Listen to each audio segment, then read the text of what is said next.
Hi everybody, and welcome to our last video on the piano producing regions of the world. This has been a whole series. We've explored American, German, Chinese, Japanese, Indonesian, and now we're going to be hitting Eastern Europe. So thank you so much for joining us for today's video. If it's the first time that you are seeing us here on YouTube, we would really appreciate if you hit that notification and the subscribe button so you can come back and see us for more videos. Join our community, please comment, let us know what you think of the video. Without further ado, let's dive right into Eastern European piano making right away.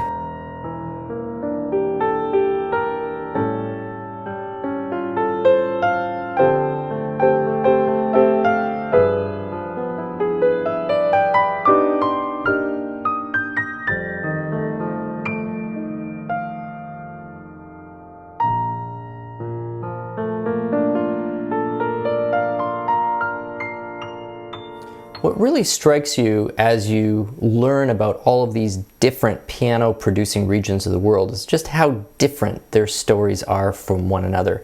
There certainly are common world events and trends that have a similar effect on all of these various regions, but really truly their path from the origin of piano manufacturing through to present day is just so vastly different.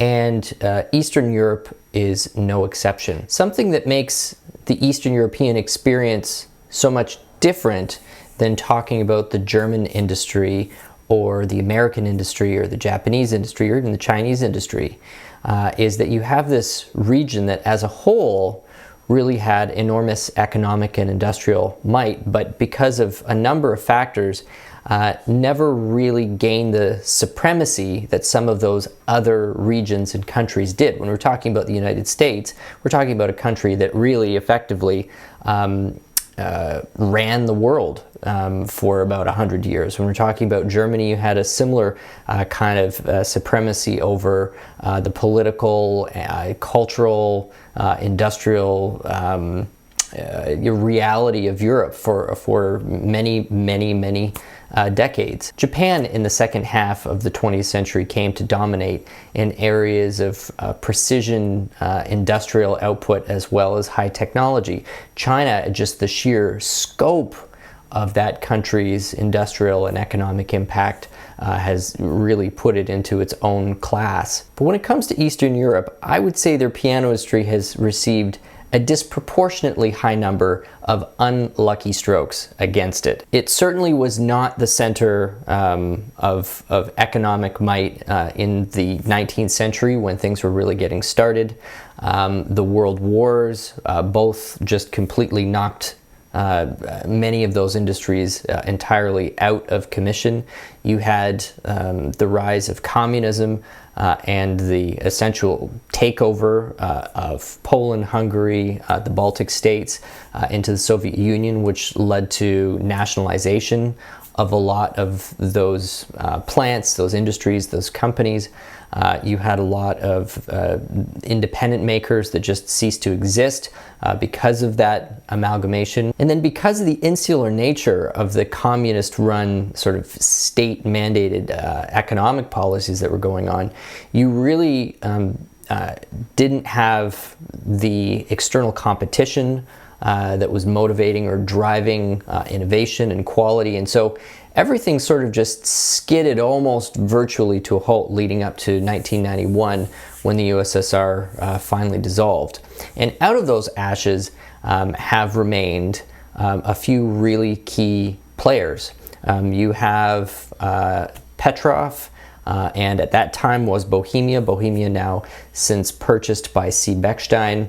And you have really just two manufacturers left in all of Czech Republic. But the quality of those instruments is really very much on par with sort of mid-range Western European, very much on par with American, to the point where, you know, industry observers like Larry Fine are putting some of the high-level Czech product in a very similar quality range to, say, you know, New York Steinway.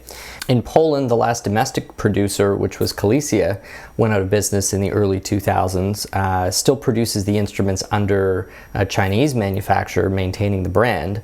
But really now the only thing happening in Poland is some rebuilding. Poland has become a very popular center for the rebuilding of Western European and American grand pianos.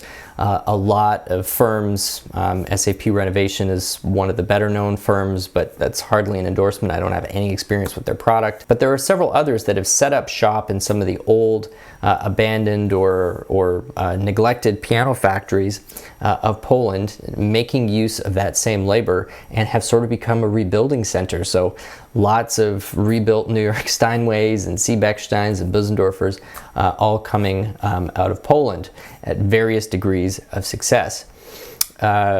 Then you also have the rebuilder that was purchased up by Schimmel and actually is now the factory that is producing from scratch and by hand the Wilhelm Schimmel product for Schimmel. But I believe they also still do some rebuilding on the side under a different trade name, Piano Europe. And then moving further to the northwest, you have Estonia, who is still producing its piano namesake, I would say at a completely different quality level than anybody else in the Eastern European area. Estonia really has strived to achieve an unbelievably high level of manufacturing quality and really return the instrument to kind of its former glory days pre-Soviet Union. And so Indrek Lal, under his leadership, both business and musical, has now been able to take that instrument really to possibly one of the highest musical reputes of any Eastern European piano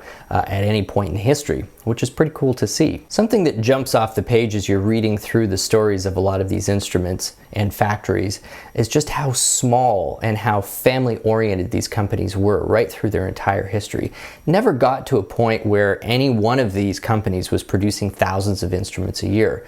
Unlike when you read the story of the piano in the United States or subsequently in Japan or in China, where you have these outputs of tens of thousands of instruments per year, these firms were producing 100 pianos a year, 200 pianos a year. Even the biggest ones were 800 to 1,000 pianos a year. They remained unbelievably small and boutique, and I am sure that many of them had quite a unique sound and playing experience.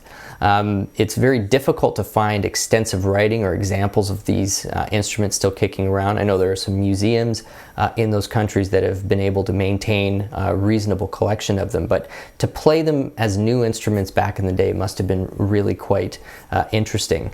As we said, the nationalization of those instruments and those manufacturers really lost a lot of that uniqueness, which is always quite tragic. And I would say for the most part, maybe with the exception of Estonia, that the majority of instruments now still being produced new in Eastern Europe really are Western European sounds and designs leveraging a lower cost of labor in Eastern Europe. Something that us Westerners, and I would say specifically North American Westerners, need to keep in mind always when we're talking about Europe is just how small the entire region is. Like, I'm from Canada, and where I grew up, you could drive for 17 hours west and still not hit the next province, let alone get out of the country.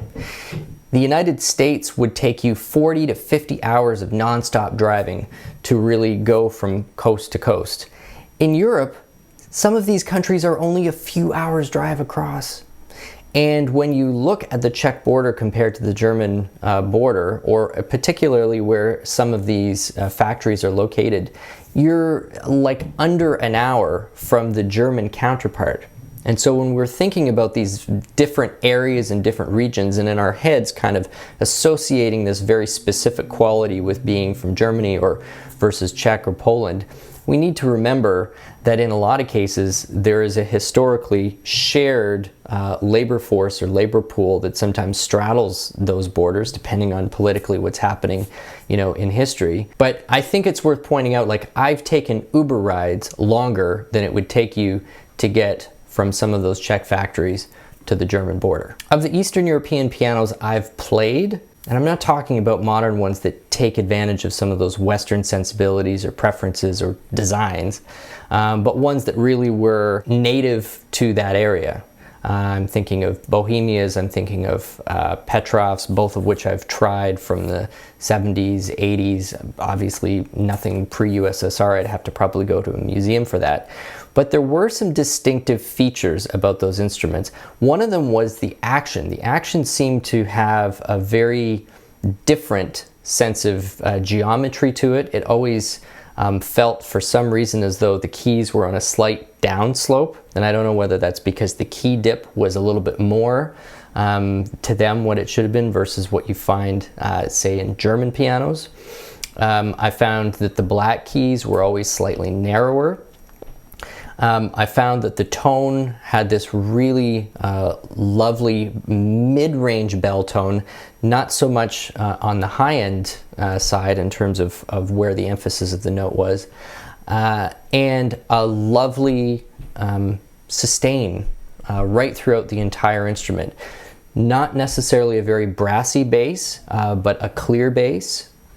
But the biggest differences for sure were the actions. And so I'd love to hear from anybody out there who may still own an instrument that was authentically Eastern European, either from Poland or Czech or some other country, and whether you've noticed some of the same things or what the biggest differences that you've taken away from those pianos versus something that you could purchase new from, say, Germany, the United States, Japan, or China today. Thank you so much for checking out this video. Really appreciate that you've followed us along for this whole series exploring all the major piano producing regions of the world. My name is Stu Harrison. If it's the first time you've seen us here on YouTube, really appreciate if you hit that subscribe and notification bell so we can see you back for more. Take care and have yourselves a great day.